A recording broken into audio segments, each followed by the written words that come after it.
Hello friends, அஸ்ஸலாமு அலைக்கும். வாங்க என்னுடைய ஸ்டைலில் ஏபிசி ஜூஸ் எப்படி போடுவேன்னு பார்க்கலாம். ஃபஸ்ட்டு கேரட்டு, 2 நெல்லிக்காய், இது ஒரு பீட்ரூட்டில் பாதி எடுத்துருக்கேன். சரிங்களா?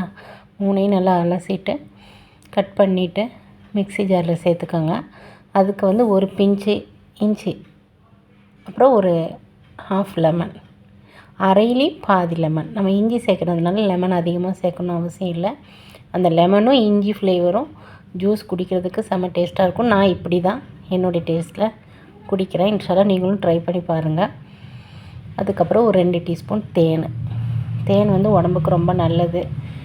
ஆனால் இப்போ ஒரிஜினல் தேன் நம்மளுக்கு எங்கேயுமே கிடைக்கிறது இல்லை. நான் வந்து டாபர் ஹனி அந்த தேனை தான் வாங்கி யூஸ் பண்ணுறேன். அப்புறம் ஒரு கிளாஸ் தண்ணி ஊற்றி மிக்சியில் நல்லா, இது வந்து புல்லட் மிக்ஸி ஜாரு, அந்த ஜூஸுக்கெலாம் ரொம்ப யூஸ்ஃபுல்லாக இருக்குது இந்த ஜாரு. அடித்து தேங்காய் பால் வடிகட்டியில் வச்சு நம்ம பிழிஞ்சி ஒரு கிளாஸ் காலையில் குடிச்சிங்கன்னா நல்ல அழகான ஏபிசி ஜூஸ் என்னுடைய ஸ்டைலில். வீடியோ பிடிச்சிருந்தால் லைக் பண்ணுங்கள், சப்ஸ்கிரைப் பண்ணிக்கோங்க ஃப்ரெண்ட்ஸ். அஸ்ஸலாமு அலைக்கும்.